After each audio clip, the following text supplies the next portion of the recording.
दोनों उस किस के बारे में सोच रहे होते हैं, जबकि जुनबाम आंखों में आंसू लिए वाइन पी रहा होता है। यहाँ अध्यक्ष बहुत खुश है और प्रशंसा करता है। हंसिल की प्रशंसा होती है, जबकि मैनेजिंग डायरेक्टर आग बबूला है। फिर यूक हंसिल के माता पिता के बीमा दावे की फाइलें लेने पहुंचता है, लेकिन वे फाइलें इतनी पुरानी हैं कि उन्हें देख पाना मुश्किल है। इसी बीच महिला जासूस जुयांग लून पैलेस में दाखिल होती है और रिकॉर्डिंग सुनती है। यहाँ यूसुफ को उन फाइलों तक पहुंच मिल जाती है और वो तुरंत हंसिल से मिलने जाता है। यहाँ पुलिस रिकॉर्डिंग देख रही है। तब पता चलता है कि जब किम गिरी थी तब छत पर कोई मौजूद था। यहाँ यूक हंसिल से पास आता है और वो पूछती है, क्या तुम्हें कुछ और मिला? अब तुमने क्या खोजा? यूसुफ कहता है कि तुम्हारे मम्मी और पापा ने आग लगने से 1 महीने पहले एक पॉलिसी ली थी और अगर उन्हें कुछ होता है तो सारा पैसा तुम्हें मिलेगा। इसलिए खुद को सूदखोरों से बचाने के लिए तुमने आग लगने के बाद वो पैसा उन्हें दे दिया। मुझे बताओ, तुम्हें पता था कि जीवन बीमा पॉलिसियां तुम्हारे मम्मी पापा के नाम पर हैं और तुम अकेली बची हो? अगर तुम सच जानती हो तो मुझे बताओ कि आग किसने लगाई थी? एक पल के लिए सब कुछ खामोश हो जाता है। फिर सील आखिरकार बोलती है। वो इसे स्वीकार कर लेती है। वो कहती है कि उसने ही आग लगाई थी और उसने ही उन्हें मारा था। ये चौंकाने वाला कबूलनामा सबको सन्न कर देता है, लेकिन ये कहने के बाद भी उसके चेहरे के भाव शांत रहते हैं, जैसे कि बिल्कुल खाली हों। दोनों एक दूसरे को देखते हैं और सील की आंखों में आंसू हैं। माहौल भारी हो जाता है।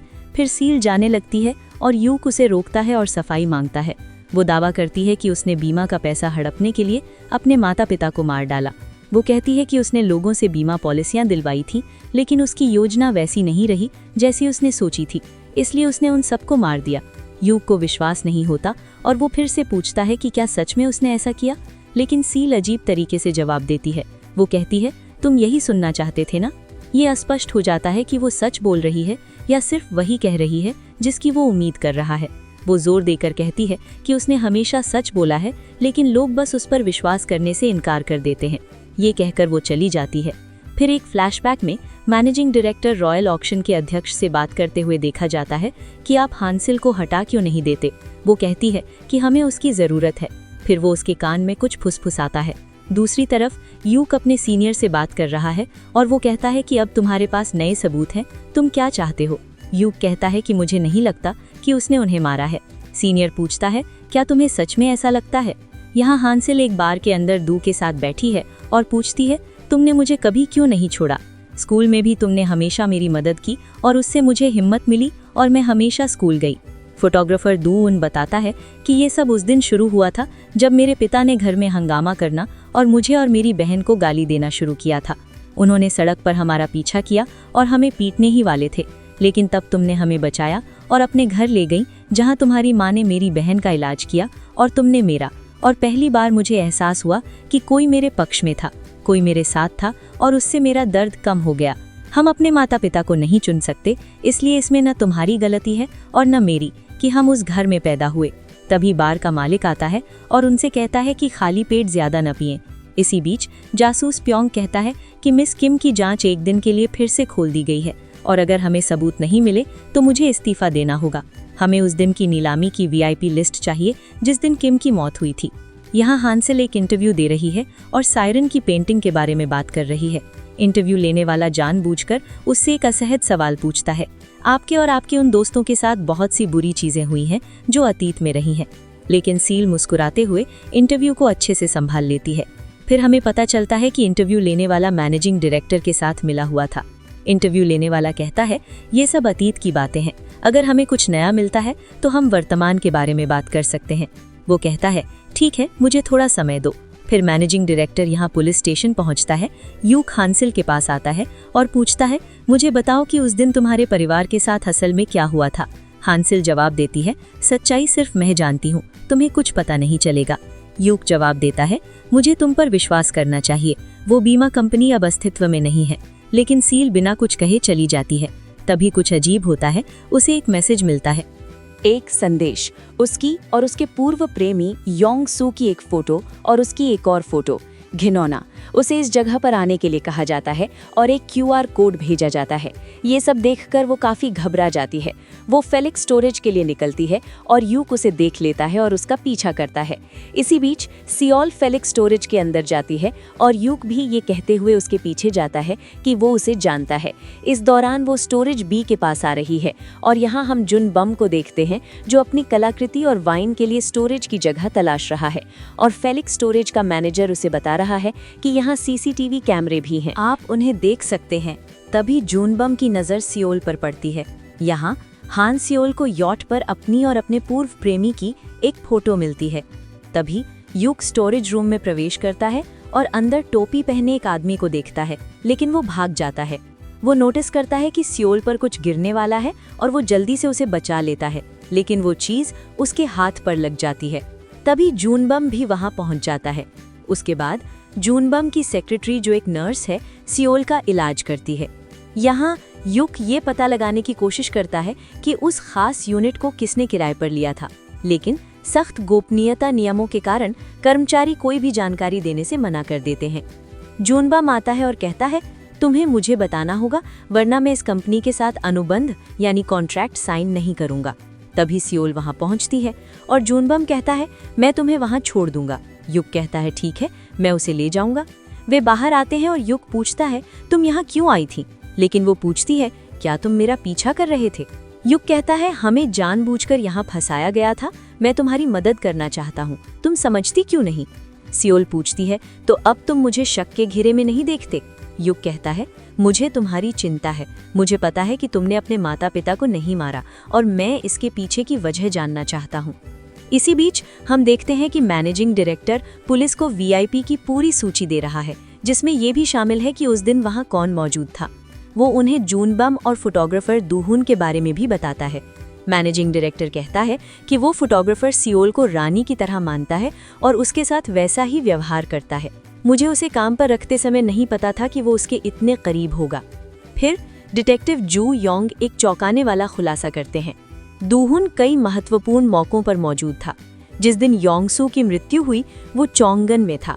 जब किम की मृत्यु हुई तब भी वो वहीं था और इसके ऊपर वही वो व्यक्ति है जिसने सियोल के एलिबाई यानी मौजूदगी के सबूत की पुष्टि की थी। ये सब कुछ संदिग्ध बना देता है। जांचकर्ता एक नए सिद्धांत पर विचार करने लगते हैं। क्या होगा अगर हान सियोल और दूहुन मिलकर काम कर रहे हो? अगर ये सच है तो सियोल का एलिबाई पूरी तरह से झूठा हो सकता है। ह्योसोन ध्यान से सुनता है। उसे पता है कि ये थ्योरी मुमकिन है, लेकिन उसे अब भी पूरी तरह से विश्वास नहीं है कि सियोल दोषी है। फिर भी वो फैसला करता है कि दूहुन का सामना करने से पहले उन्हें और सबूतों की जरूरत है।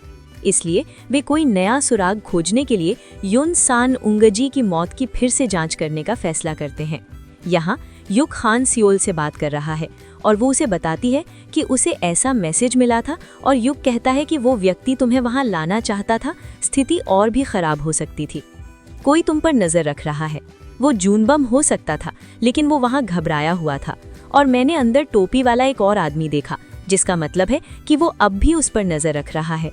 फिर युक उसे साफ तौर पर कहता है कि उसे अब चीजों को अकेले संभालने की कोशिश नहीं करनी चाहिए। फिर सियोल कहती है, चलो साथ में मेरे घर चलते हैं, और हम देखते हैं कि वही टोपी वाला आदमी फोटो खींच रहा है।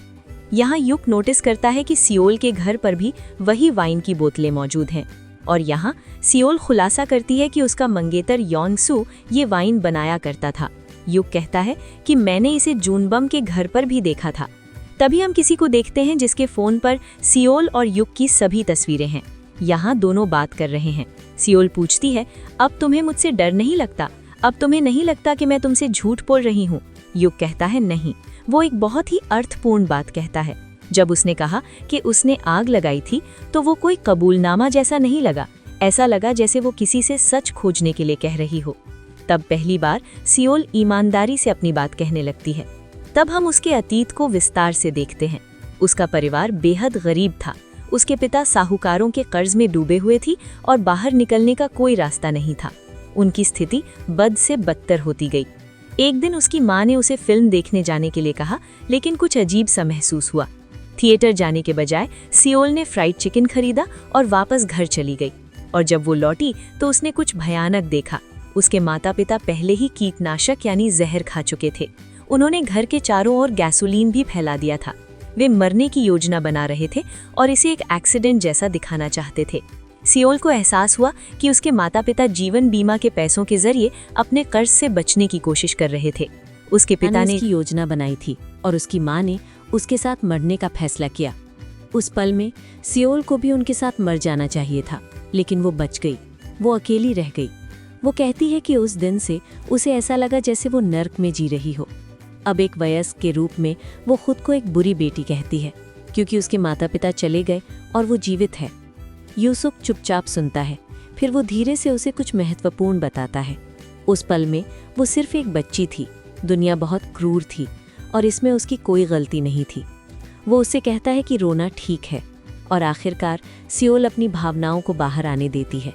ये पहली बार है जब हम वास्तव में उसके दर्द को समझते हैं। फिर हम वापस पुलिस स्टेशन जाते हैं। टीम किम की मौत की जांच जारी रखती है। फिर उन्हें कुछ संदिग्ध मिलता है। घटना में शामिल यॉट की मरम्मत दुर्घटना से ठीक एक दिन पहले की गई थी। पहले मरम्मत करने वाली कंपनी ने कहा था कि कोई समस्या नहीं थी, लेकिन अब जांचकर्ताओं को उस पर शक होने लगा है, इसलिए वो जाकर उसकी दोबारा जांच करने का फैसला करते हैं।